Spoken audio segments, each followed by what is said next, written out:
Jomo Cosmos ke ezenkosi bafowethu i-team beyidume kakhulu eSouth Africa bayi-relegate ku-PSL yayo ku-NFD naku-NFD mayifika khona bayi-relegate ke manje seku-third tie South African football kodwa ke manje iJomo Cosmos ifacea enye relegation ngoba ihleli ku-number 16 bana 3 months bagcina ukuwina yabo bana 29 points from ke amamechi ayi-30 abawadlalile yabo so ama-former champions ke wase-South Africa iJomo Cosmos ke bake bawina i-knockout bawina nabo ma-MTN 8 bawina ngisho ne-Nedbank Cup but manje ayi ngathi phela mabazoba relegate la kusho ukuthi baya ku fourth division ke akusi professional nakancane amateur kusho ukuthi bofana nje nokuthi kufana nokuthi badlala ama-Phillies game izinto ezinjalo sebazodlala ebhuquni ngempela asazi ukuthi inkinga yeJomo Cosmos yini kangaka noma ukuthi maybe ama-structures awekho enough abekho well equipped ukuthi maybe ba-compete to the highest level kodwa zikhona iy'nkinga ke kuJomo Cosmos yabo cause if bezingekho iy'nkinga ngempela ngabe labantu laba baku-PSL ngabe bayakhompitha ngabe nje i-team yabo i-strong asazi ukuthi kwenzakalani ngempela kuJomo ne-team yakhe ukuthi bagcine bethola kule position la bakuyo okunye engifuna ukukhuluma ngako ukuthi umfundo Mvilakazi poste uThembazwane ethi uyajabula ukumbona abuye edlala umfisela nje inhlanhla going forward ukuthi uThembazwane abe right nanokuthi adlale kahle yabo ucoach ke weStellenbosch FC sekukhulumile ukuthi i-team yakhe uyayibona iwina la ekhaya mayidlala neSimba ukuthi bazokwazi ukureacha ama-finals one lo CAF Confederations Cup ngoba sibonile ke a few days back ukuthi babashayile lena eTanzania noma eZanzibar babashaya nge-1-0 ngalela goli leli likhulumise kakhulu phela lela goli lela mawuthatha ukubheka ngathi beli-offside ngempela hayi ukuthi futhi ngathi lo muntu loya ophazamisa ugoalkeeper be-offside i-VAR i-check isikhathi eside lela bhola lela agcine-ke kwathiwa igoli but mawubheka kahle hayi nama ngilithembike kahle lela goli lela yabo ezinye indaba-ke ngifuna ukukhuluma ngeMagesi iMagesi ebengadlali kahle kakhulu ku-PSL bedlala nje bekubheda bathi-ke bano-coach olo Ontagama uyi-coach wabo omusha since afikile nje ethimini awenza kahle kakhulu i-team seyakwazi ukuwina i-team isukile ku-relegation spot yabo kuyabonakalisa ukuthi i-team ngathi ke iyabaleka ngempela yenza izinto ezinhle kakhulu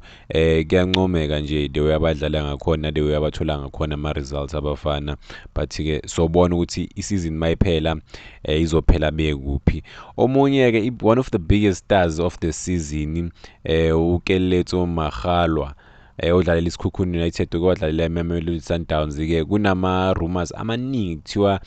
uyafuneka umfana maningi kakhulu ama-team amfunayo but ke mina lokhu akungithusi ngoba siyamazi ukuthi utalented kakhulu ukuthi asazi ukuthi izinto zakhe zahamba kanjani kuMamelodi Sundowns sambona bamsusa jikijiki simbona ku-National First Division but uyabuya nesikhukhuni nangu uyaperforma kusho ukuthi italent elikhona ngempela yabo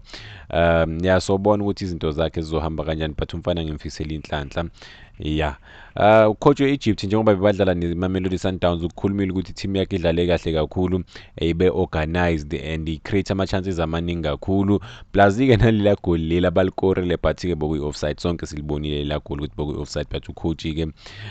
ushilo ukuthi iMamelodi Sundowns le team le bekadlala nayo e-South Africa i-team outstanding kakhulu edlala kahle uyathemba ukuthi is hoping ukuthi i-Egypt bazokwazi ukuwina ukuthi bakwazi ukureacha ama-finals yabona no coach Orlando Pirates uJose Rivero ke ukukhulumile ukuthi le draw yabo ayikho that bad bazobona nje mabaya le e-Egypt ukuthi izinto zabo zizohamba kanjani kodwa ke uyabathemba abafana nokuthi bazozimisela yabona ucoach uMamelodi Sundowns ke sivale ngaye ukuthi bekakhuluma indaba yokuthi udisappointed kakhulu ngokuthi ama-fans awasigcwalisanga i-stadium lapha neLoftus badlala imeshi enkulu kangaka yabona uthi angajabula kakhulu if ama-fan angakwazi ukugcwala abe maningi khona bazokwazi ukubaphusha nanokuthi benze kahle uthi yena i-stadium besi almost empty makudlalwa ne-Al Ahly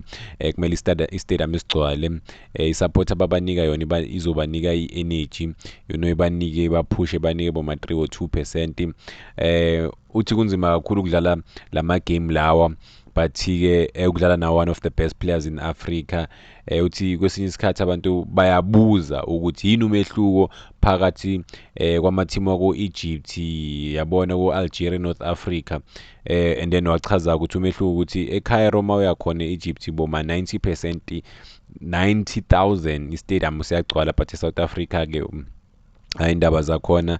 Inkinga yakhona nje ukuthi ama-fans awasigcwalisi istadium, kanti ama-fans uma ugcwalisa istadium ayakwazi ukusiza amathimu ukuthi amathimu akwazi ukunqoba kahle imeshi, noma anganqobanga, kodwa-ke akwazi